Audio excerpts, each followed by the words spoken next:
দেখেন, বছরের শুরু থেকে শেষ পর্যন্ত শুধু জান্নাতকে সাজানো হয় শুধু রোজাদারদের জন্য।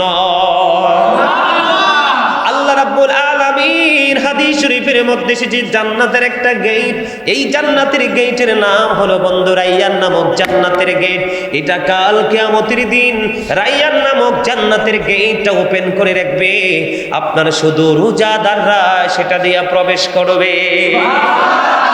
কিন্তু আমাদের মাঝে এমন রোজাদার আছে যা রোজাদারা শুধু উপবাস মিলে, এমন তারাবি পড়নেওয়ালা আছে যার তারাবি দিয়ে শুধু রাত জাগরণ হয়, তারাবি দিয়ে কোনো ফায়দা নাই। এমন রোজাদার আছে সারাদিন সে বন্ধু রোজা রাখলে, রোজা মানে কি জানেননি? রোজা মানে হলো বিরত থাকা। কি থাকা? আপনার যে নির্দিষ্ট যে সময় আছে সময়ের মধ্যে কোনো পানাহার করতে পারবেন না, কোনো খাবার পানি স্পর্শ করতে পারবেন না। এই খাবার পানি ত্যাগ করার সঙ্গে সঙ্গে আরেকটা জিনিস আপনাকে ত্যাগ করতে হবে, সেই জিনিসটা হলো স্ত্রীর কাছে যাওয়া যাবে না, স্ত্রী সহবাস করা যাবে না। এই দুইটা কাজ থেকে আপনাকে বিরত রাখতে হবে। মূল এটার নামই হলো রোজা। বন্ধুরে আমার, এই যে তারাবি দ্বারা শুধু রাত্রি জাগ্রত থাকা হয়, বন্ধু সারাদিন উপবাস শুধু আপনার নসিবে মিলবে, রোজা দ্বারা আপনার কিছুই জুটবে না। তার মানে হলো অথচ রোজা যিনি রাখবেন পরিপূর্ণভাবে তার 10 গুণ থেকে 700 গুণ পর্যন্ত সওয়াব বাড়িয়ে দেওয়া হবে। আপনি যদি রমজান মাসে একটা কোরআন খতম দিতে পারেন, আপনার আমলনামায় 70 থেকে 700 কোরআন খতমের সওয়াব পৌঁছে যাবে। আপনি যদি রমজান মাসে একটা মিলাদ পড়ান তাহলে 700 কোরআন মিলাদ পড়ানোর সওয়াব পাবেন। সুবহানাল্লাহ। আল্লাহ রাসূল জানিয়ে দিয়েছেন কেউ যদি নরমাল ইবাদত করে রমজান মাসে, কি ইবাদত? ছোটখাটো আমল আমরা করি না, এরকম নরমাল ইবাদত যদি বান্দা করে রমজান মাসে তার আমল নামায় একটা ফরজ আমলের সওয়াব দেওয়া হয়। বন্ধু, এই দেবিদ্বার শিবনগরের মানুষ, উত্তর পাড়ার মানুষ, আমার নবী জানিয়ে দিয়েছেন রমজান মাসে কেউ যদি একটা ফরজ আমল করে তার আমল নামায় 70টা ফরজ আমলের সওয়াব দেওয়া হয়। বলে হুজুর, দিনের বেলা উপবাস থাকলাম, রোজার কোনো সওয়াব পাইলাম না, অথচ আপনি যদি আল্লাহ রাব্বুল আলামিনের আইন মেনে যদি রোজা রাখতে পারেন তাহলে আপনার সকল জীবনের গুনাহগুলি আমার আল্লাহ মাফ করে দেবে। বলে হুজুর, দিনের বেলা শুধু উপবাস মিলল, তার কারণ কি? এই কি হইছে? আসার দেব, আসার ছিল, আসার একবারে আসার দেব মাথার উপর উঠাইয়া। কি হাসতে জানো, চুপ করে থাকতে জানো না? বাইরো, যাও বাইরো, বিরিয়ানির সমাজ বাজাও। এই জালিবেদ আছেন এখানে, জালিবেদ থাক থাক, তোমরা যাই না, তোমরা যাই না, তোমরা বসো। এই তোমরা বসো, ভাই বসেন। আরে এটা আমার ব্যাপার।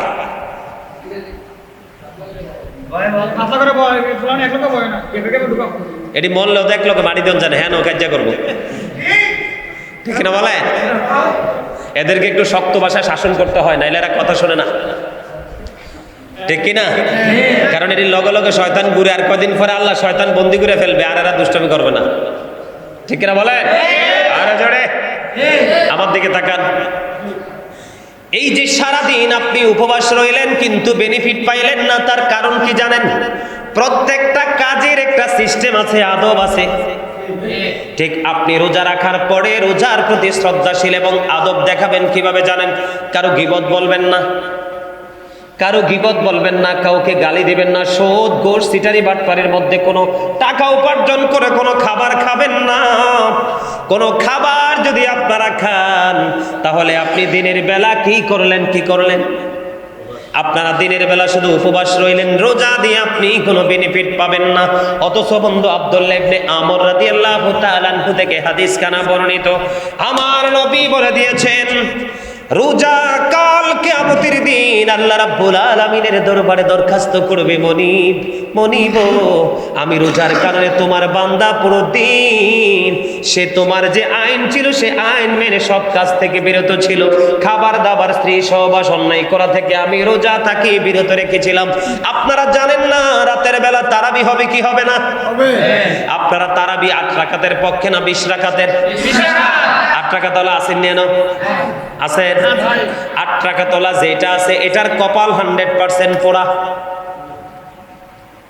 সাহাবীরা দামি না আমরা দামি? কথা কন না কেন? সাহাবীদের সাথে কোনোভাবে আমাদের তুলনা হয়নি। আমাদের চোখের দৃষ্টি, হাতের কাজ, পায়ের কাজ, মনের চিন্তা, হাত চোখ প্রত্যেকটা জায়গা বন্ধ নোংরামের দিকে। আর সাহাবায়ে কেরামের পুরো জীবনটাই ছিল নবীর প্রেমের দিকে। তারা দামি না আমরা দামি? ওয়া ইজমাউস সাহাবাতি আলা আন্না তারাবিহা 20 রাকাআ। সকল সাহাবায়ে কেরাম ঐক্যমত হয়েছে তারাবি নামাজ বন্ধু 20 রাকাত। সকল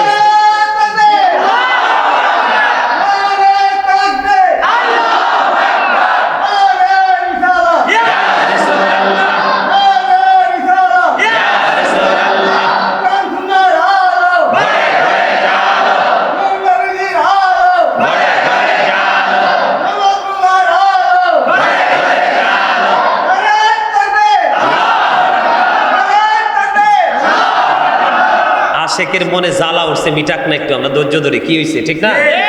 আরো জোরে। সাহাবায়ে কেরাম সবাই একমত হয়েছে আমার নবী তারাবি নামাজ, সবাই মিলে বন্ধু একমত হয়েছে তারাবি নামাজ সম্পর্কে 20 রাকাত। আপনাদেরকে সাধারণ ভাষায় প্রশ্ন করা উচিত না, তারপরও প্রশ্ন একটা করব ছোট্ট। এখন দেখবেন বাংলাদেশে কত বড় বড় শায়েখ ঘোমটা দিয়া বসে বসে ফতোয়া দিবে তারাবি নামাজ 8 রাকাত 12 রাকাত মাইনাস করে দিছে। গোমটার নিচে বসে বসে ফতোয়া দেয়, এমনি নিচের দিকে চাই চাই এত বড় রুমাল ঢুকাইয়া ফতোয়া দেয় তারাবি নামাজ 20 রাকাত। আপনারা বলেন তো আল্লাহর কদমে সেজদা বেশি দিলে লাভ না কম দিলে লাভ? আরো জোরে। আল্লাহর কদমে সেজদা বেশি দিলে লাভ না অল্প দিলে? তাহলে 20 রাকাত তারাবি, আমার নবী 20 রাকাত তারাবি নামাজ পড়েছে, বিতের নামাজ পড়েছে 3 রাকাত। গতকালকে যেখানে মাহফিলে ছিলাম, ওই মাহফিলে যাওয়ার একদিন আগে নাকি ইমাম সাহেব ফতোয়া দিছে বিতির নামাজ 1 রাকাত। আমার দাদা ভাই যারা আছেন, আপনারা জীবনে 1 রাকাত পড়ছেন নিবিতের? বুঝতে হবে মৌলবী ঠিক নাই, সব মৌলবী ঠিক নাই। কিছু মৌলবীর গায়ে বন্ধু অ্যালার্জি আছে। যাদের গায়ে অ্যালার্জি আছে, চুলকানি যখন শুরু হয়, কোনটা সঠিক কোনটা বেঠিক বলে এটার কোনো ঠিক ঠিকানা নাই। কেন বলেন? কি নাই? ঠিক ঠিকানা নাই। আপনাদের অনেকের গায়ে লাগতে পারে, আই ডোন্ট কেয়ার, কিচ্ছু করার নাই। কারণ আমার রাসূল বলেছেন আল হাক্কু মুররুন, হক কথা তিতা। আল্লাহ রাব্বুল আলামিন কোরআনে বলেছে ওয়াকুলু কাওলান সাদীদা। আল্লাহ বলেছেন সে দা রাইট থিং, সত্য কথা বলো, সঠিক কথা বলো। আমার আল্লাহ সত্য বলেছে, সত্য সন্ধান দিয়েছে। আমার নবী সত্য বলেছেন। বেঈমান কাফেররা বলেছেন হি ওয়াজ ভেরি ট্রুথফুল। আই নবী মুহাম্মদ ছিলেন সত্যবাদী। আর জোরে। সকল সাহাবায়ে কেরামের মত কি তারাবি নামাজ কয় রাকাত? 20 রাকাত। আপনাদেরকে কেউ যদি 8 রাকাতের ফতোয়া দেয় মানবেননি? কথা বলেন, পড়বেন? বন্ধ করতে পারেন না? পারেন। তবে একটা কাজ হলো, আমার নবী তারাবি নামাজ জামাতে পড়েননি। বলে হুজুর কেন গো তারাবি জামাতে পড়েননি? আমার নবী যদি প্রতিদিন তারাবি নামাজ জামাতে পড়তো, এখন আমাদের জন্য এটা ফরজ হয়ে যেত।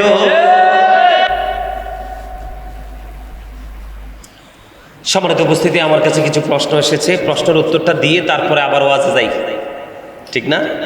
কারণ ওয়াজ করতে করতে যদি প্রশ্নের উত্তর আবার ভুলে যাই, তখন কিন্তু আবার মানুষ কি পাবে? কষ্ট পাবে, ঠিক না? আরো জোরে বলেন। এখানে আমার কাছে প্রথম প্রশ্ন এসেছে, ছেলেরা যে তাবলিগে যায়, মাসের পর মাস তারা মসজিদে ঘুমান, এটা কি জায়েজ? এই বিষয়টা নিয়ে আলোচনা করলে এখন বর্তমান সময়ে অনেকেরই কিন্তু কলিজায় লাগবে। তারপরেও কি একটু বলবো? আপনাদের শোনার দরকার আছে। আমি প্রশ্নের উত্তরটা দেওয়ার আগে আপনাদের যারা বিবেকবান মানুষ, তাদেরকে বোঝানোর জন্য আমি একটা হাদিস শরীফ শোনাবো। কি? রাসূলের একজন সাহাবী যার নাম হলো আব্দুল্লাহ, তার যখন বিয়ে হলো, কি হলো? কথা মন দিয়ে শোনেন। তার বিয়ে হলো, বিয়ে হওয়ার 3 দিন পরে আব্দুল্লাহর বাবা আব্দুল্লাহর বৌমা বউয়ের কাছে চলে গেল। গিয়ে বউকে জিজ্ঞেস করলো, বৌমা তোমার তো বিয়ে হলো, আমার ছেলে তোমার সাথে কেমন আচরণ করছে? শ্বশুর গেলেন বউর কাছ থেকে জানার জন্য। কিসের জন্য? জানার জন্য। এখন যাওয়ার পরে বন্ধ, এবার বৌমা ডেকে ডেকে বলে, বাবা গো, আজকে 3 দিন হলো বিয়ে হয়েছে। কয়দিন? 3 দিন হলো বিয়ে হয়েছে। আপনার ছেলে মসজিদে অবস্থান করে কোথায়? শুধু নামাজ পড়ে আল্লাহ রাসূলের গোলামি নিয়ে পড়ে আছে গোলাম। বাবা কয়দিন হয়েছে? 3 দিন। মনে রাখবেন কয়দিন? 3 দিন হয়েছে। 3 দিন হয়ে গেল। আমার স্বামী অত্যন্ত ভালো মানুষ, ভদ্র মানুষ, তিনি শুধু মসজিদে অবস্থান করতেছে। বাবা গো, আজকে 3 দিন হয়ে গেল, আমি এখনো পর্যন্ত আমার স্বামীর চেহারা আমি দেখিনি। কি দেখিনি? চেহারা দেখেন 3 দিন হয়ে গেছে, নতুন বউ ঘরে রেখে জামাই কোথায়? মসজিদে। এবার আমার নবীর কাছে চলে গেলেন আব্দুল্লাহর বাবা, দৌড়ে চলে গেল নবীর কাছে। গিয়ে আব্দুল্লাহর ব্যাপারে নবীর কাছে যখন নালিশ করলেন, নালিশ করতে দেরি, আমার নবী এবার আব্দুল্লাহকে ডাকালেন, আব্দুল্লাহ আমার কাছে আসো। আসার পরে আমার নবী আব্দুল্লাহকে একটা ডাক দিয়ে বলল, আব্দুল্লাহ তুমি কি শুধু নামাজ পড়লেই চলবে? তুমি কি শুধু নামাজ পড়লেই চলবে, নাকি তোমার বিবির হক আদায় করতে হবে? এবার আমার নবী বললেন, তুমি জলদি চলে যাও তোমার বিবির কাছে, কারণ স্বামী স্ত্রীর বিয়ে হওয়ার পরে কিন্তু তাদের সবচেয়ে বড় মধুর সম্পর্কটা প্রথম রাতে হয়, যেটাকে আমরা বলি ভাসর রাত। স্বামী স্ত্রীর মিলন মেলা এক মধুর মুহূর্ত হয় বন্ধু। এটা আল্লাহ প্রদত্ত ছেলে এবং মেয়ের জীবনে একটা নেয়ামতের মুহূর্ত। তোমার 3 দিন হয়ে গেল, তোমার বিয়ে হয়ে গেল, এখনো পর্যন্ত তুমি তোমার বিবির সাথে দেখা করনি। তুমি জলদি চলে যাও, তুমি তোমার বিবির কাছে চলে যাও। জোরে জোরে সুবহানাল্লাহ। আমি আপনাদেরকে আরেকটা তথ্য দিব বন্ধু, এগুলো মনে রাখবেন, বিবেকবান যারা বুঝতে পারবেন বলবো। সাদ বিন মুআজ রাদিয়াল্লাহু তাআলা আনহু প্রতিদিন আমার নবীর পিছনে এশারের জামাত পড়তো। নবীর মুসল্লি ছিলেন, এশারের জামাত পড়তো প্রতিদিন আমার নবীর পিছনে বন্ধু। এশারের জামাত শেষ করে উনি ওনার গন্তব্যে গোত্রে চলে গেছেন। ওখানে গিয়ে তিনি আবার ইমাম হয়ে যেতেন, মুসল্লিরা ওনার পিছনে ইক্তেদা করতো, নামাজ পড়তো। একদিন বন্ধু এক দৃশ্য দেখা গেল, এক খেজুর বাগানের মালিক ওই সাদ বিন মুআজ এশারের জামাত যখন পড়াতেন, অনেক লম্বা কেরাত দিয়ে তিনি নামাজ পড়াতেন। একদিন এক খেজুর বাগানের মালিক তিনি কি করলেন? একদিন এক খেজুর বাগানের মালিক তিনি কি করলেন বন্ধু? ইনি ওই সাদ বিন মুআজের পিছনে জামাতে নামাজ না পড়ে একা একা নামাজ পড়ে তিনি খেজুর বাগানে পানি দিতে চলে গেলেন। এই খবর চলে গেল আমার নবীর কাছে বন্ধু। নবীর কাছে যাওয়ার পরে সাদ বিন মুআজকে ডাকলেন। ডাকার পরে আবার সাদ বিন মুআজকে আমার নবী ডাক দিয়ে বললেন, তুমি এশারের জামাতে কেন লম্বা কেরাত পড়ো? এখানে মানুষের কত রকমের সুবিধা অসুবিধা থাকতে পারে। বড় জামাত যখন তুমি পড়াবে তখন ছোট্ট ছোট্ট কেরাত দিয়ে নামাজ পড়াবে। জোরে জোরে কন্যা সুবহানাল্লাহ। তুমি যখন একা একা নামাজ পড়বা তখন তুমি তোমার ইচ্ছে মতো লম্বা করে তুমি নামাজ পড়ো, কোনো সমস্যা নাই। ও বন্ধু, নবী পরে বলে দিয়েছেন শুধু নামাজই পড়লে চলবে না, তোমাকে পৃথিবীর কাজও করতে হবে। ওই যে খেজুর বাগানের মালিক যে তিনি নামাজ একা একা পড়ে খেজুর বাগানে চলে গেল, এটাও তার জন্য ইবাদত। কারণ গাছে যখন পরিপূর্ণভাবে খেজুর আসবে, এই খেজুর সে নিজে খাবে এবং মানুষের মাঝে ছড়িয়ে দেবে। এই খাবার দিয়ে মানুষের পৃথিবীর রিজিক মিলবে। আমার নবী যুক্তি মতো কাকে শাসন করা দরকার ছিল? খেজুর বাগানের মালিক কেনা? কারণ আমার নবী বলে দিয়েছেন মুমিনের সব কাজ বন্ধু ইবাদত। এই জন্য আপনি একটা ছেড়ে আরেকটা করতে পারবেন না। এই জন্য দুইটা জিনিস, দুইটা নেয়ামতের খবর আমি শোনালাম। এই যে বন্ধু, আমি গত কত তারিখ, গত কয় তারিখ আমি যে সন্দ্বীপ গেলাম, এই মাসের 11 তারিখে আমি সন্দ্বীপ গিয়েছি। আমার দিকে তাকান, সন্দ্বীপ বিশাল নদী, আপনারা অনলাইনে দেখবেন, এই ভিডিওটা আছে বন্ধু। বিশাল নদী পাড়ে দিয়ে স্পিড বোটে আমি সন্দ্বীপ গেলাম। আমেরিকা থেকে একটা পরিবার এসেছে শুধু আমাকে নেওয়ার জন্য তার বাড়িতে। সে এত বেশি ভক্ত, আমেরিকা নিউ ইয়র্ক থেকে তিনি এসেছেন। ওনার নাম হলো নুরুল আলম। নুরুল আলম উনি বলেছেন বাংলাদেশে যাব, গাজী সুলাইমান যেই প্রান্তে থাকবো তাকে এখান থেকে খুঁজে বের করে আমার বাবা মার কবর জিয়ারত করাবো। যত টাকা হাদিয়া চাই আমি ততই দিতে প্রস্তুত। মুরব্বী মানুষ আসার পরে আমি পাগল হয়ে গেলাম, ফিরাতে পারে। এই সন্দ্বীপ যখন গেলাম, উনি আমাকে পেয়ে আবার বিশাল মাহফিলের আয়োজন করলেন, যেটা ওই এলাকার জন্য সেরা মাহফিল। এবার কি করলেন? আমরা নামা মাহফিল শেষ করে ওনারা আমাদেরকে সন্দ্বীপ টাওয়ারে হোটেল বুকিং দিছে, 5 তলায়, 5 তলায় না, পাঁচতলায় হোটেল ভাড়া করেছে। আমরা ওয়াজ শেষে হোটেলে অবস্থান করলাম, ফজরের নামাজ হোটেলে পড়ে বন্ধু আবার কুমিল্লার উদ্দেশ্যে রওনা দিলাম। বিশ্বাস করেন সন্দ্বীপ নদীর ঘাটে যখন আসলাম, এবার দেখলাম একেবারে এদের মতো ইয়াং ছেলেরা, তাদের বডিটা যত লম্বা তত বড় বড় গাঁটটি নিয়ে বন্ধু নদীর ঘাটের দিকে আসছে। আর আবার ছেলেরা আমরা সবাই মিলে বন্ধু হাসাহাসি করেছি। কেন রে আপনারা বলেন, এখন কি পৃথিবীর বাংলাদেশের মুসলমান এখনো কি এত বোকা আছে? নামাজ পড়তে হবে মানুষ জানে না, কথা কন না কেন? রোজা করতে হবে মানুষ জানে না।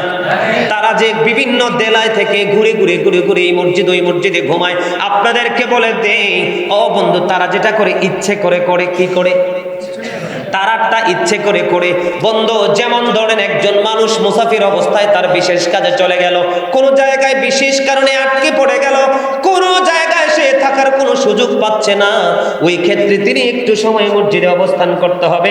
আর না হয় মসজিদে ঘুমাইতে হলে রোজা রাখতে হবে, রোজা রাখা অবস্থায় ইতিকাফ করতে হবে।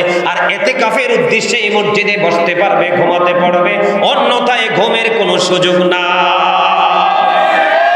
তারা যেটা করে ইচ্ছে করে কিনা বলেন? কথা বলেন না কেন? তারা কি কাজ? ধরেন আপনার এলাকায় মসজিদে আসলে এসে তারা কি করবে? মসজিদে এক কোনায় জায়গা নেবে, থাকবে, খাইবে, ঘুমাবে, মনের ইচ্ছা মতো কথাবার্তা বলবে, বাথরুমে যাবে, বাথরুমের বদনা এনে মসজিদের গেটে রাখবে, এই তো? নাকি আরো কিছু আছে? যেই মসজিদে দুনিয়ার কথা বলা হারাম। রাত্রে যে ইয়াং ছেলেরা, এই যুবক ছেলেরা তোমরা বলো, যারা ইয়াং, তারা কি রাতের বেলা ঘুমাইলে কি শরীরটা অসুস্থ হয় না? কথা কর না কেন? শরীর কি কিছু হয় না? নাপাক হয় না শরীর? মাঝে মাঝে হয় না? এই মসজিদ হলো আপনি বাহিরি পাপ করে এখানে এসে আল্লাহর কাছে তওবা করবেন, ক্ষমা চাইবেন, ক্ষমা পাওয়ার জায়গা। আর এই বাইতুল্লাহতে এসে আপনি আপনার খেয়াল খুশি মতো গাট্টি পোটলা নিয়ে ঢুকলেন, মনের মতো করে চলাফেরা কথাবার্তা করলেন, রাত্রে ঘুমাইলো, ছেলেটা শরীরটা নাপাক হলো। এবার আপনারা বলেন, এই পবিত্র জায়গাকে, এই নাপাক জায়গাটাকে, যে পবিত্র জায়গাকে নাপাক করলো, এই ঋণ কিভাবে সে শোধ করবে? কথা বলেন না কেন? তাবলীগ কাকে বলে জানেন? ওরা তো কথায় কাজে মিথ্যাবাদী। তাবলীগ কাকে বলে জানেন? তাবলীগ আমার নবী যেটা করছেন সেটা। কোনটা? নবী যেটা করেছেন সেটা তাবলীগ বলে। হুজুর কেমনে? যেমন ধরেন আপনাদের এই মসজিদ, যেমন জয়নাল আবদিন সিরাজি ভাই,